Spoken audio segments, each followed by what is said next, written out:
Mobili. The 10 vintage Harley-Davidsons that cost more than a modern cruiser. Unsurprisingly, some of these examples sell for a lot more than a modern-day Harley cruiser on sale today. That's what we're focusing on today by providing you with a list of vintage Harleys that are pricier than your favorite new HD bikes. 10. 2010 Harley-Davidson Crossbones. For a model that was only in production from 2008 to 2012, the Crossbones made an impact as a modern-day cruiser inspired by the old-school bobbers of the past. With its Springer front end, solo saddle, and classic retro flair, this bike gave the riders of today a taste of the past, but with more contemporary features. In addition to being a perfect blend of new-age engineering and vintage style, the Crossbones was a very comfortable cruiser. A wide-sprung seat and floorboards ensured the rider could spend hours on this bike non-stop without feeling any fatigue. This comfort level was also supported by its soft suspension system. Aside from having a retro style that spoke for itself, the Crossbones also delivered enough horsepower and torque to satisfy laid-back riders who weren't afraid to show a little aggression.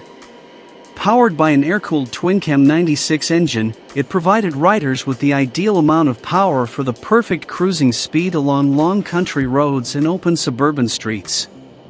Thanks to all this, it can still fetch a high price that would be deemed reasonable. 9. 1982 Harley-Davidson FXB Sturgis. There probably hasn't been a brand more ingrained and influential in motorcycle culture than Harley-Davidson. So it only made sense that, in honor of the 50th anniversary of the massively popular motorcycle festival in Sturgis, South Dakota, the manufacturer commemorated a limited edition model under the same name. From 1980 to 1982, this blacked-out cruiser was quite the collector's item. Certainly an eye-catcher for the post-AMF era of Harley-Davidson fans, only 830 units had been built at the time. Based on the existing FX platform at the time, the Sturgis stood apart from its brethren as the B in its model name stood for the company's new belt final drive. It featured an 80 cu, 1,340 cubic centimeters, air-cooled V-twin engine, with an updated 4-speed transmission, front and rear disc brakes, and mag wheels. With orange accents, a connection with the famous Sturgis Rally, and only limited quantities, desirability for this rare bike is understandably high among passionate Harley-Davidson enthusiasts. It wasn't until the 1990s when the Sturgis made a brief return as the FXDB under the Dyna platform featuring the new Evolution V-twin engine. 8. 2002 Harley-Davidson FLSTC Heritage Softail Classic. If we are going to bring up Harley-Davidson models that embody old-school cool, then the 2002 Heritage Softail Classic deserves to be on this list. Since the 1980s, Harley-Davidson has been producing the Heritage as a factory-made ode to the past. With classic features like the full FL front fender, ample amounts of chrome, studded leather seats with leather tassels, and 50s-style leather saddlebags, the Heritage Softail Classic is a 20th-century blast from the past. Having a JD power value of $20,010, this bike is a hit among retro fans who adore the classic look without breaking the bank.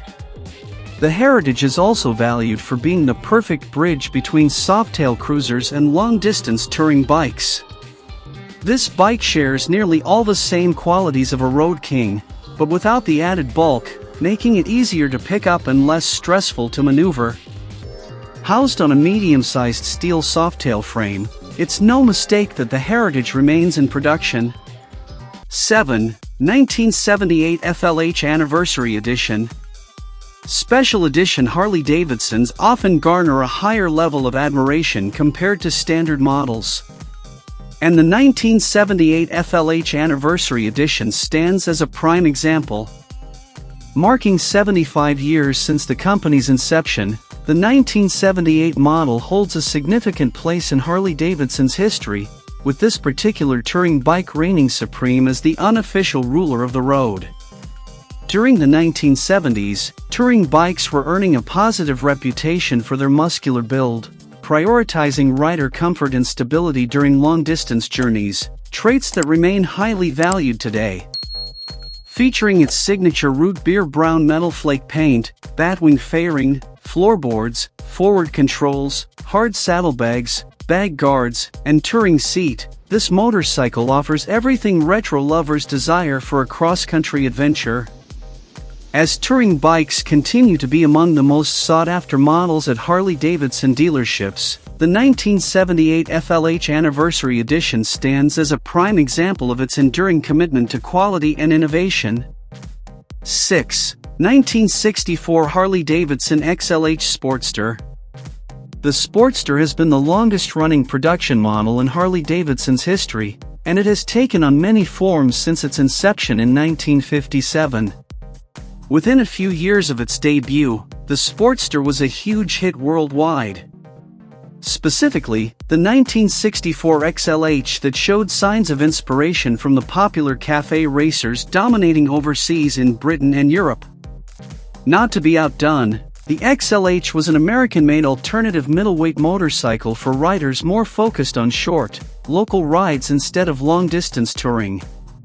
Rather than the highway, this bike was better primed for urban streets and drag strips where instant power and reliable handling came into play. At a time when hot rods and speed were all the rage, this early Sportster had a big role in keeping Harley-Davidson in business. 5. 1969 FLHB Electra Glide. The shovelhead era was an interesting shift for vintage Harley-Davidson motorcycles. Named after the distinctive shape of its valve cover, the shovelhead featured rocker arms attached to the rocker cover rather than the head itself. Quite a big change from the previous panhead engine. It was also during the late 1960s/early 1970s when touring bikes were becoming more and more in demand. For many eager customers, the FLHB Electra Glide was a prime candidate for a long-distance cruiser. Able to produce more power, the shovelhead engine became a valuable asset to the FLHB Electra Glide, allowing it to handle greater amounts of weight for extended periods of non-stop riding. The factory also had an optional King of the Highway package for this bike, which featured a fiberglass fairing on the handlebars, hard saddlebags, and a top case in the rear.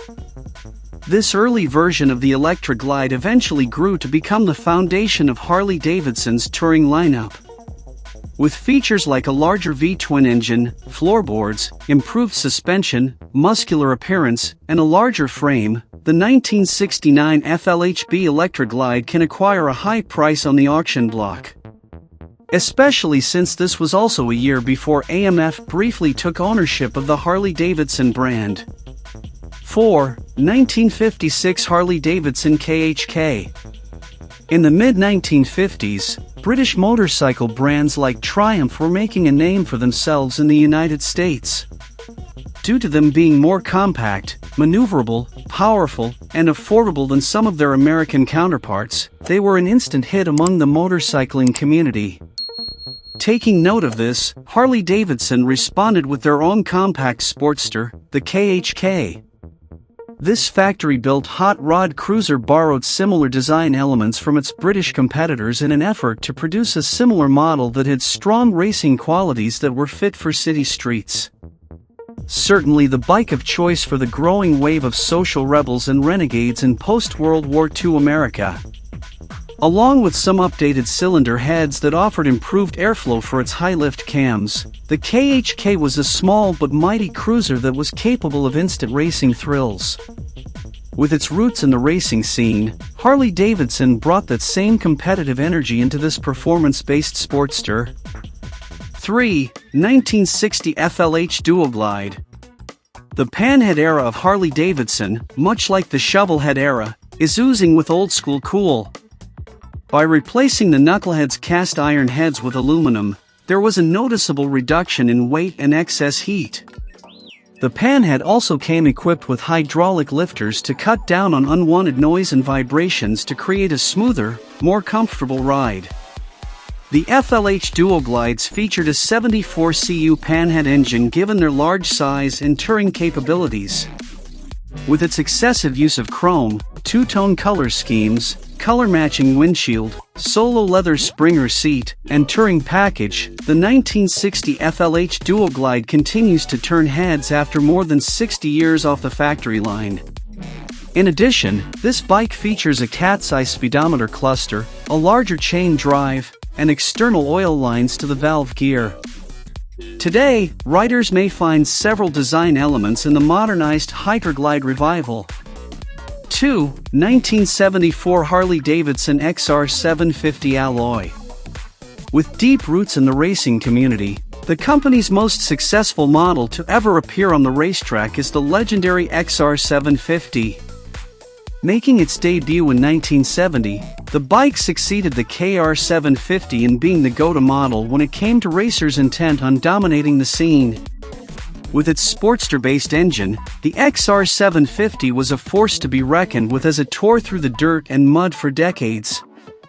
In case you were wondering, this bike would go on to dominate 28 out of 37 AMA Grand National Championships, and later earn the title of the winningest motorcycle in AMA Pro Racing motorcycle history.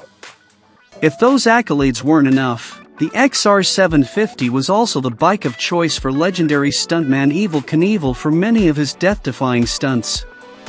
1. 1941 EL Knucklehead.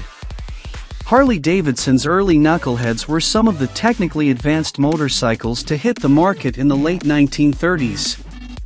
It was more than just an engineering marvel that surpassed the flatheads. It became the new design standard with its smooth, well-balanced lines that the company continues to utilize today. This low-profile cruiser is a shining example of the pre-war Harley-Davidson style with its teardrop-shaped fuel tank, flared front and rear fenders, and Springer seat. For a 1941 factory standard EL Knucklehead that is in excellent, running condition, its value has dramatically appreciated over the years. I hope to inspire you and help you learn more about your favorite theme. Subscribe to my channel and let me know what you think.